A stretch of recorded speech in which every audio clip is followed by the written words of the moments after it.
Dog and rabbit. काफी समय पहले की बात है। एक जंगल में एक शिकारी कुत्ता रहता था। धीरे धीरे वो बूढ़ा होने लगा था। उसका शरीर अब कमजोर होने लगा था, लेकिन फिर भी वो औरों के मुकाबले बहुत स्ट्रांग था और साथ ही ईमानदार भी था। एक दिन वो चलते चलते जंगल में एक खरगोश के घर के पास पहुंच गया। वहां पहुंचने के बाद उसने खरगोश के बहुत सारे छोटे छोटे बच्चे इधर उधर आसपास खेलते हुए देखे। खरगोश अपने भोजन की तलाश में कहीं दूर गया हुआ था। शिकारी कुत्ते को उन पर दया आई और वो उन्हीं के पास बैठ गया ताकि दूसरे जंगली जानवर उन्हें हानि ना पहुंचा सके। वो वहां शाम तक बैठा रहा और बच्चों को कुछ भी नहीं किया। जब खरगोश भोजन की तलाश के बाद वापस आया तो उसने देखा कि एक शिकारी कुत्ता उसके घर के पास बैठा हुआ था। फिर उसने देखा कि पास में सभी बच्चे उसके इधर उधर घूम रहे थे और वो किसी को कोई नुकसान नहीं पहुंचा रहा था। ये सब देखकर खरगोश उसके पास गया और उसका हालचाल पूछा। कुत्ते और खरगोश में काफी अच्छी दोस्ती हो गई। शिकारी कुत्ता उन्हीं खरगोशों के पास रहने लगा। वो भी उनके साथ कभी कभी जंगल में शिकार के लिए चला जाया करता और उन खरगोशों को छोड़कर बाकी छोटे मोटे जानवरों का शिकार किया करता था। धीरे धीरे कुत्ते का खरगोश के प्रति लगाव बढ़ गया। ये सब कुछ एक चालाक लोमड़ी दूर से देखा करती थी। फिर उसने सोचा कि क्यों ना इसका फायदा उठाया जाए। अरे वाह, ये तो बड़े मोटे ताजे खरगोश के बच्चे हैं। इनका शिकार करने में बड़ा मजा आएगा, लेकिन उसके लिए पहले मुझे इस शिकारी कुत्ते से दोस्ती करनी पड़ेगी।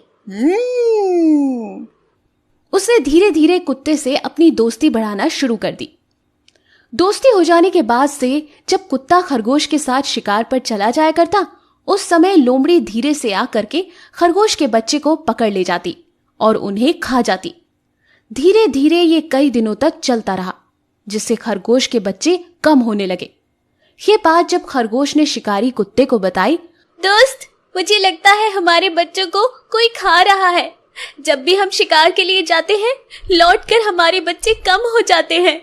तुम कुछ करो ना दोस्त। तो उसे बड़ा आश्चर्य हुआ और उसने सोचा कि उसके रहते ऐसा कैसे हो सकता है। मेरे रहते ऐसा कैसे हो सकता है? आज मैं शिकार पर नहीं जाऊंगा और दूसरे रास्ते से वापस आकर ये देखूंगा कि बच्चों को कौन नुकसान पहुंचा रहा है। शिकारी कुत्ते ने ऐसा ही किया। वो छुप करके खरगोश के बच्चों पर नजर रखने लगा। तभी उसने देखा कि उसकी दोस्त लोमड़ी वहां पर आई और एक खरगोश के बच्चे को पकड़कर चली गई। फिर उसने ये सब देखने के बाद खरगोशों को बताया और उसी वक्त उस लोमड़ी को मार डाला। और उसके बाद सब लोग हंसी खुशी उस जंगल में फिर से रहने लगे।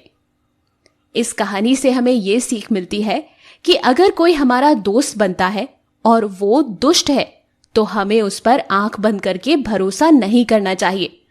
भले ही आप उससे दोस्ती कर ले, लेकिन बीच बीच में उसकी परीक्षा लेते रहना चाहिए और जानने की कोशिश करना चाहिए कि कहीं वो हमारे साथ कुछ गलत करने की प्लानिंग तो नहीं कर रहा। ध्यान रखिएगा और ऐसे ही मजेदार कहानियों के लिए हमारे चैनल को सब्सक्राइब करना मत भूलिएगा। शुक्रिया। ये कहानी एक जंगल में रहने वाले शेर की है। ये कहानी उन जानवरों की है जो शेर से डरते हैं, और ये कहानी आपको ये बताती है कि जब ऊंट पहाड़ के नीचे आ जाता है तो क्या करता है।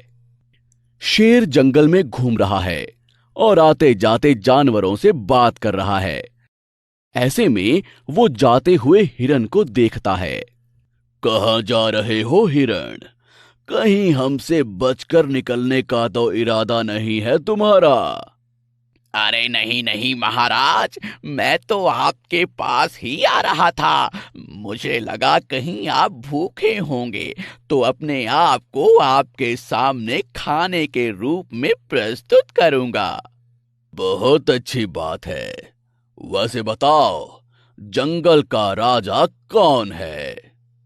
अरे ये भी कोई पूछने की बात है महाराज। आप हैं जंगल के राजा, सर्वशक्तिमान। शेर खुश होकर आगे निकल जाता है और आगे पेड़ पर लटके बंदर को देखता है। अरे बंदर, क्या उछल कूद कर रहे हो? अरे कुछ नहीं प्रभु, बस आपकी आरती के लिए फूल इकट्ठे कर रहा था। जैसे ही फूल इकट्ठे हो जाते, आपकी सेवा में प्रस्तुत होकर आपकी आरती उतारता। बहुत अच्छे, बहुत अच्छे।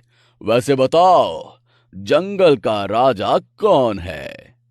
अरे प्रभु, जंगल का राजा खुद ही पूछ रहा है कि जंगल का राजा कौन है। आप हैं और कौन है? बहुत अच्छे, अपने काम में लगे रहो। शेर आगे चलता है। उसे एक बड़ा गैंडा दिखाई देता है। तुम इतना बड़ा शरीर लेकर कहां जा रहे हो? कहीं नहीं, ऐसे खाना खाकर वॉक पर निकला हूं। तुम्हें पता है जंगल का राजा कौन है? गैंडा ये प्रश्न सुनता है पर जवाब नहीं देता। ये देखकर शेर एक बार दहाड़ता है और फिर वही सवाल दोबारा पूछता है। तुम्हें पता है जंगल का राजा कौन है? आप ही हैं जंगल के राजा। ठीक है, इस बार तुम्हें छोड़ रहा हूं। अगली बार प्रश्न का जवाब देने में अगर 1 मिनट से भी ज्यादा समय लगाया तो तुम्हें ही भोजन बना लूंगा। ये कहकर शेर आगे बढ़ जाता है। आगे चलने पर उसे हाथी नजर आता है। अरे हाथी, कहां जा रहे हो? क्या आज ही पूरे जंगल को खाकर समाप्त करने का इरादा है तुम्हारा? हाथी ये बात सुनता है पर कुछ बोलता नहीं। जवाब क्यों नहीं देते हो? खैर, ये बताओ कि जंगल का राजा कौन है? हाथी ये बात सुनता है पर कुछ बोलता नहीं। ये देखकर शेर नाराज हो जाता है और तेज दहाड़ कर बोलता है, अरे गूंगे हो क्या? बोलते क्यों नहीं कुछ? ये सुनकर हाथी को गुस्सा आ जाता है और शेर को अपनी सूंड से उठाकर 3-4 बार पटकता है। जमीन पर गिरकर शेर बोलता है, अरे भाई, कोई बात नहीं। अगर सवाल का जवाब नहीं पता है तो बोल दो कि सवाल का जवाब नहीं पता है। हिंसक होने की क्या जरूरत है? ये बोलकर शेर दुम दबाकर निकल जाता है। तो दोस्तों, ये कहानी हमें सिखाती है कि हमें हमेशा सबकी इज्जत करनी चाहिए और सबसे आदर से बात करनी चाहिए, क्योंकि पता नहीं कब हमें हमसे भी ज्यादा बड़ा कोई मिल जाए और हमें शेर की तरह पटक दे। आपको ये कहानी कैसी लगी हमें कमेंट बॉक्स में जरूर बताएं। और अगर अभी तक आपने हमारे इस चैनल को सब्सक्राइब नहीं किया है तो चैनल को सब्सक्राइब जरूर करें, ताकि आपको हमारी आने वाली हर वीडियो की जानकारी मिल सके सबसे पहले। बंदर और डॉल। एक दिन सोनी नामक एक बंदर बहुत भूखा था और भोजन की तलाश में भटक रहा था। कुछ समय बाद वह उस जंगल से भटक गया जिसमें वह रहता था और एक रेगिस्तान में पहुंच गया। इस रेगिस्तान में किसी ने एक डॉल के पीछे छोड़ दिया था जो एक पेड़ के पास पड़ा था।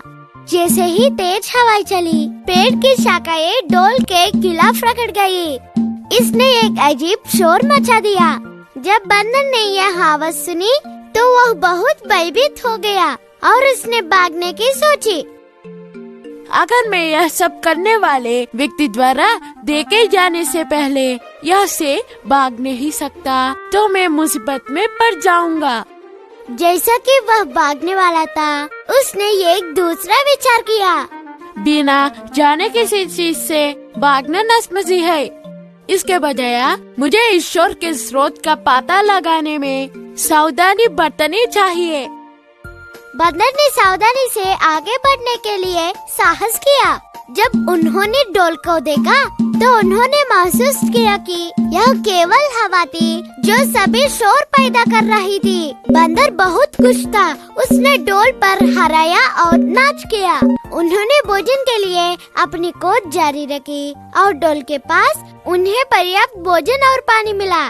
बुद्धिमान वास्तव में कहते हैं, जीवन में केवल बहादुर ही सफल होते